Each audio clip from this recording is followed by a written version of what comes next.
When you come to a Torah class, and you come to a Hasidic gathering, everyone has something else in mind.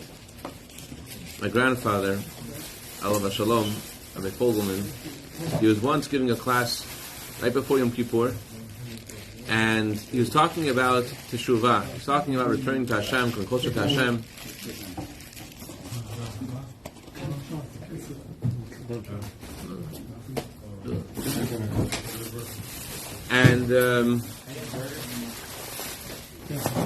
And after we have a fly problem.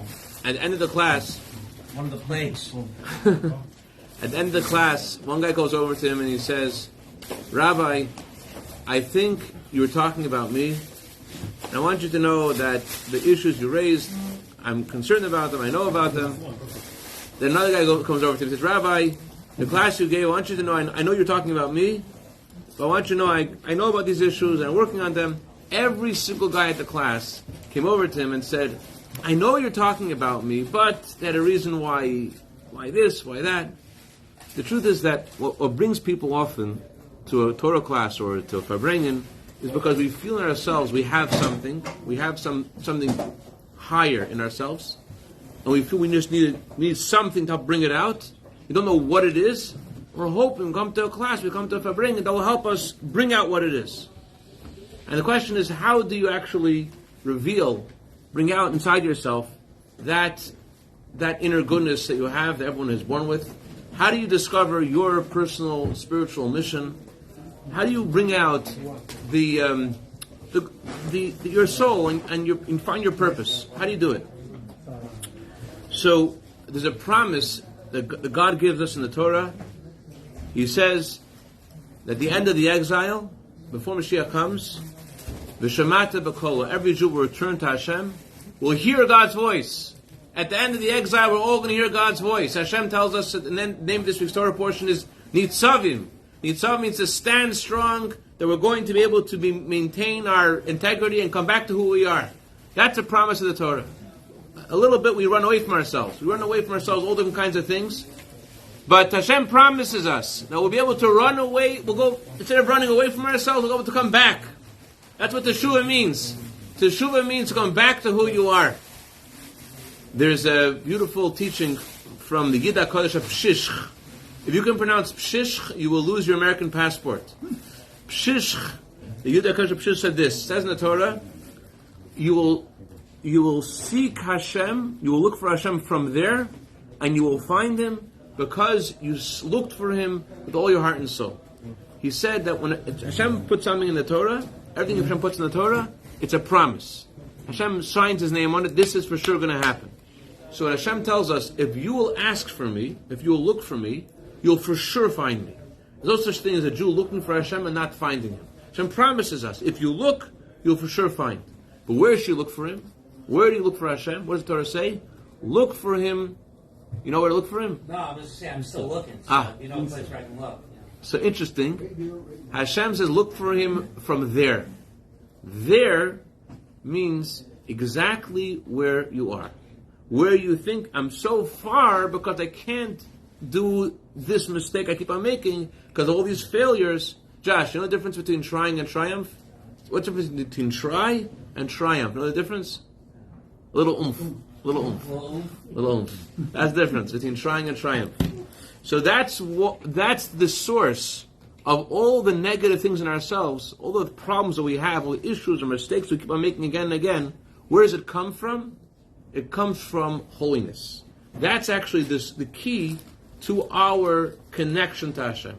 The thing that we're failing in, the thing that we're making a mistake in, that's actually the key to our greatness. That's a key to our mission in life. If you find you're failing in something, it's because that's that thing that you're challenged by. That's uniquely something that will catapult you to a higher place you need to be. So let's look at this through the story, a famous story about one of the first stories in the Talmud about someone who returned to God.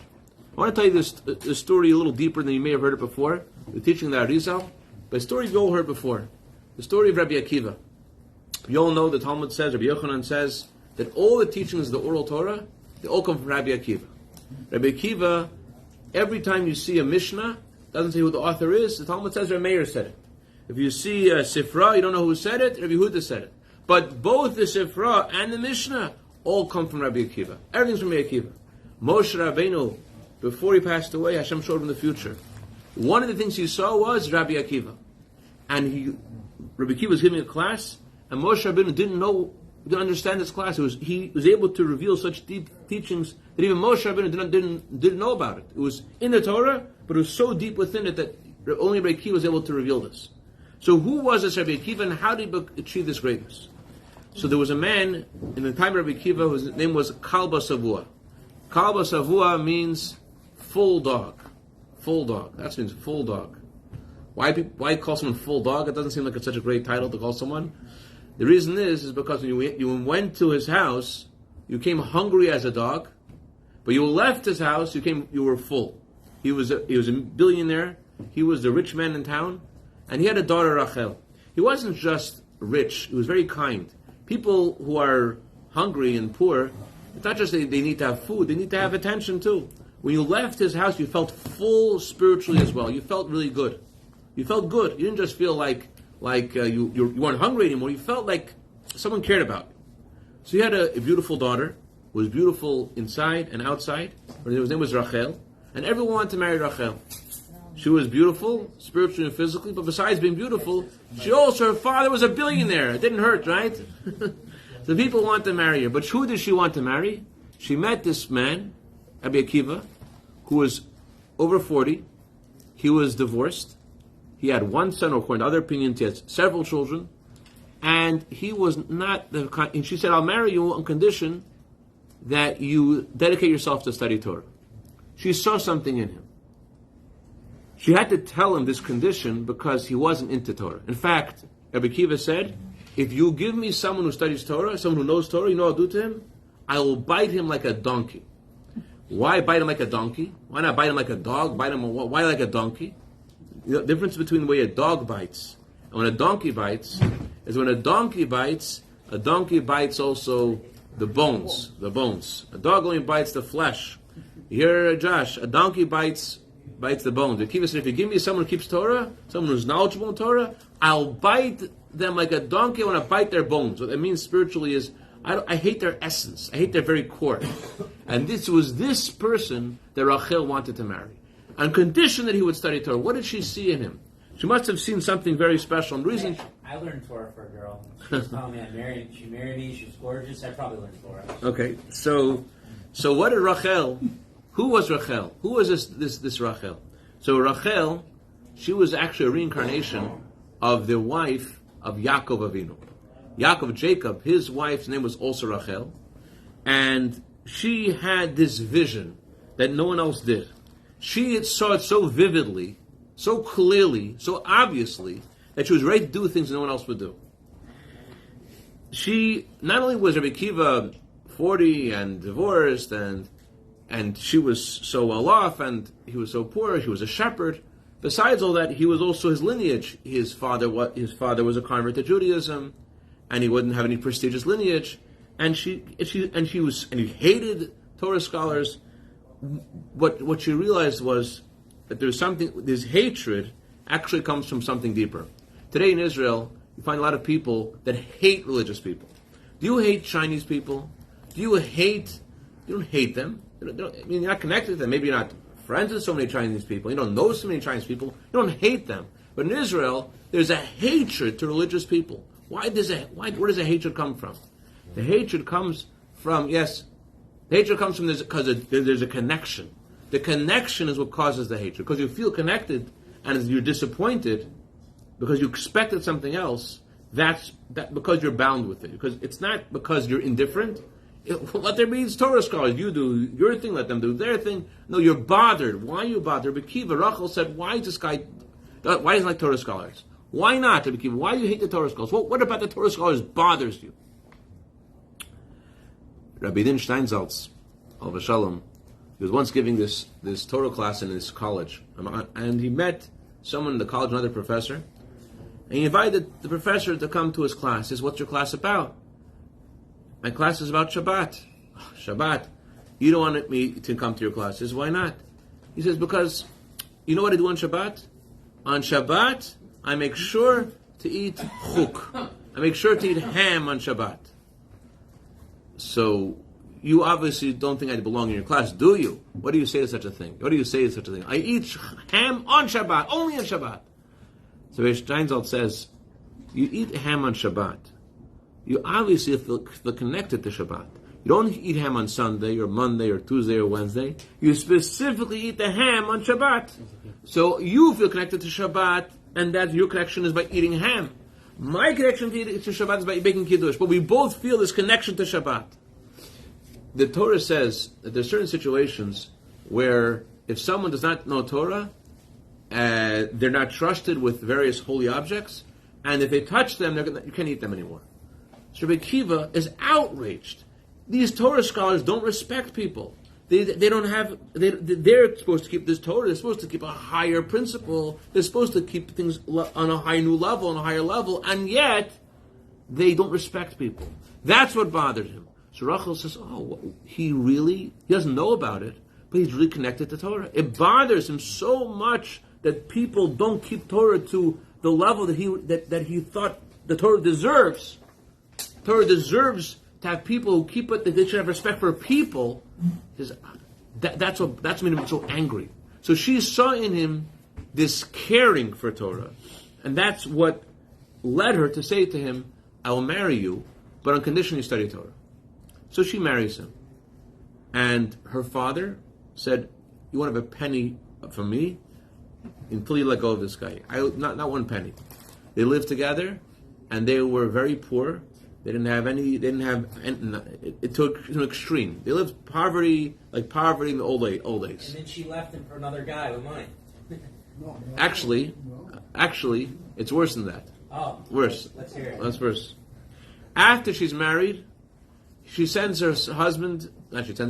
We had it. You're going to study Torah, of course. Okay, he goes with his son to study Torah. And who does he study? But he doesn't know any Torah. So where does he start from? What do we study together, Josh? Alphabet. The alphabet. Alphabet. So he studies the alphabet with a bunch of 3-year-olds, 2-year-olds, 4-year-olds. And it's very embarrassing. What do you do when you see this 40-year-old man sitting next to 3-year-olds? It's very embarrassing. So he comes home. You say something else. Huh? These days you say something else. What do you say? Oh yeah, exactly. So he's very embarrassed. And he comes home and he tells his wife, I'm done. I'm not going back. What would you say? What would a normal person say? A normal person would say, you're not going back? You know what I did for you? You know how much I gave up for you? Just because you said you're going to study Torah? I gave my whole life up. I gave my family up. I gave my luxuries up. I gave my whole life just so you can study Torah, and you come one day and you don't study Torah, and you don't feel comfortable? You don't get. She did something else. She did something that's very wise that every husband and wife could learn from. If husbands and wives would learn what she did, life would be a lot better. We would not create so many problems, and we would also solve a lot of problems. You know what she did? She was quiet. Silence. She's quiet. Silence is a very, very great power. It's a very great power. She says to her husband, "Let's go together. Let's travel together." But she didn't travel together like young couples just get married. Travel wasn't the honeymoon kind of trip. Let's go together on a donkey. On top of the donkey, she put some sand, and she put some plants. So they're traveling, and what do people say? They're laughing. Who are these people traveling with a donkey with sand on it, with a plant on it? What are you trying to grow something inside the donkey? What are you guys doing? And they laughed. They did it a second day. Yada fedike. Same thing happened. People laugh and laugh and laugh. They did the third day. What are you doing? Oh, just whatever. We put this on top of the donkey. No one said anything. So she was telling her husband, people laugh, but eventually, whoever laughs last, laughs best. Don't worry about people. People stop laughing. You need to do you. Don't worry what everyone else says. And sure enough, Rabbi Akiva is incredibly successful in the study of Torah. So successful, as I mentioned before, that he, as she saw in him, that he's able to reveal secrets of Torah that even Moshe Levin didn't know. So, what does that have to do with our subject over here? We want to discover our own goodness and our own greatness and the greatness in other people. The Torah says this: judge every person favorably. Judge everyone favorably. But that's an unusual expression. Why not don't judge anybody? Instead of judging everyone favorably, why are you saying the seat of judgment all the time? Don't judge anybody. Instead of judge everyone favorably, there's a similar teaching in the Talmud which we understand. Similar teaching in the Talmud is don't judge one.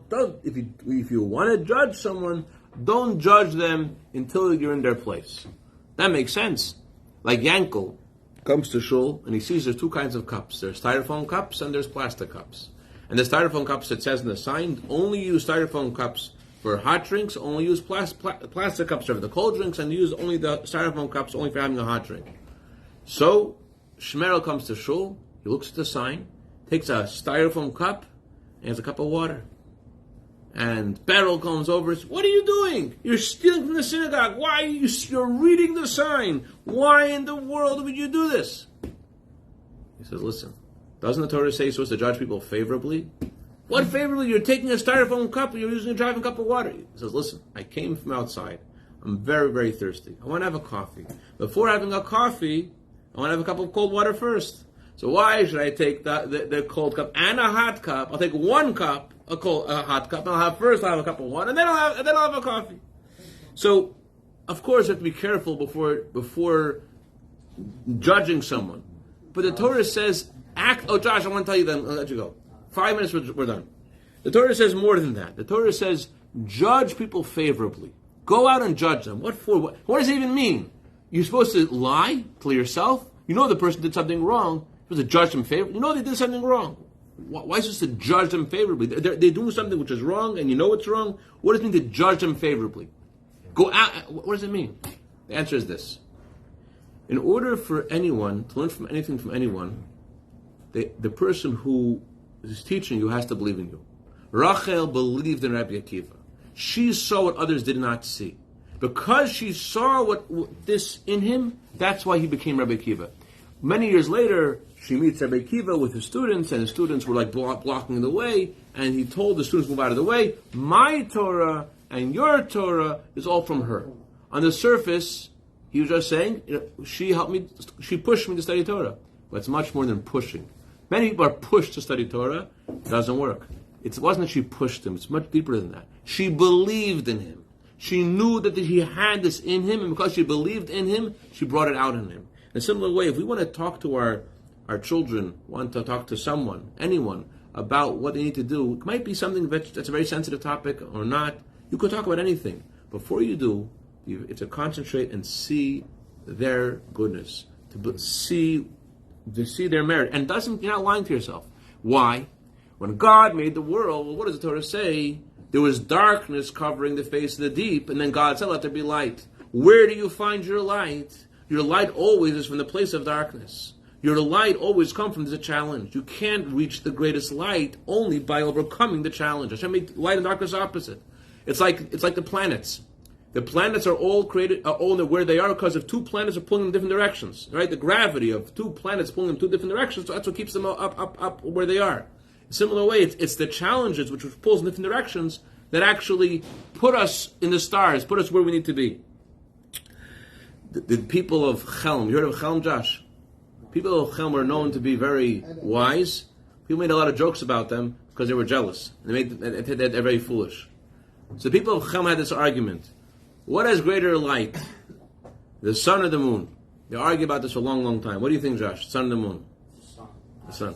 Obviously. It took them 2 years, and they came to the conclusion the opposite. They said the moon. Why? They said, big deal. The sun shines during the day when it's bright. The moon shines at night. That's something special. The point is this. A God does not give... It's like on the army. Who has a harder task in the army? The better soldier.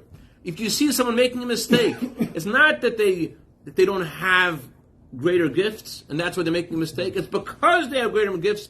It's not that they didn't make a mistake. They made a mistake. The Torah says judge someone favorably doesn't mean that you don't see the mistake. They made a mistake, but that you should know if they have this mistake, if they have this challenge, it means something in them that could overcome this challenge. They have something in them that's beyond. And that's why they're given this challenge. And that's what the Torah means. You should look for Hashem from there, exactly where you are in the circumstances that you're in. That's how you... This is what makes the shluchim, Chabad shluchim, successful.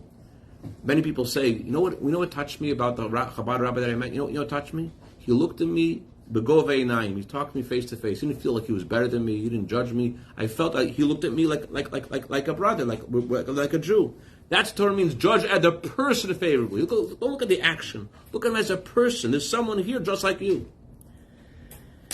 And this is the meaning of the story of Rabbi Akiva.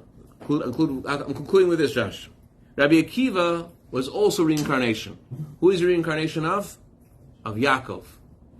Rachel was reincarnation of Rachel, the wife of Yaakov, and Rabbi Akiva was reincarnation of Yaakov. So in their previous incarnation, what happened? Yaakov meets Rachel. Where does he meet her by? By a well. Torah says that there was a well, there was a big stone in the well, and no one could take off the stone. And then Yaakov comes and takes the stone off as if it's nothing. What's the stone? We have a similar story to Rabbi Akiva in a stone. You know the story of Rabbi Akiva in the stone? Rabbi Akiva is walking with and he's told he should study Torah, studies Torah. Rabbi Akiva says, me study Torah. And then he sees something amazing. He sees water dripping on a stone, and the water dripped through the stone. The water went all the way through, it was going on for years. He saw there's a hole in the stone. And he thought to himself that if the water could penetrate the stone, the Torah could penetrate my heart. If I keep on studying Torah, it's going to come in. So Rabbi Akiva, he realized his greatness. Rachel helped him cut through his own stone, his own heart, and believe in himself. And previous incarnation, Rachel was the opposite. Rachel was a rose among thorns. She was living in a very terrible spiritual environment with her father Lavan. Terrible, and so what happens is, in the previous incarnation, Yaakov takes off the stone. The stone represents the evil inclination. Yaakov helps Rachel. He removes the stone from her in the previous incarnation. And so to the next incarnation, Rachel helps Rabbi Akiva. She helps Yaakov, who is now Rabbi Akiva, discover who he is. Bottom line is, we have to realize that we're connected to each other, connected to Hashem, and it's precisely in those things that we think that are our worst enemies. Imagine if we realize those things in our life which are our enemies, they're our best friends. Hashem gave us these challenges because He believes in us. You know what kind of a life we would have if we knew what the challenges were about? We wouldn't look at ourselves so down because of the mistakes we made. Imagine we judge ourselves favorably and realize that the challenges we have, they're actually, Hashem believes in us. We will live a different life. We'll live a happier life. And that's the key.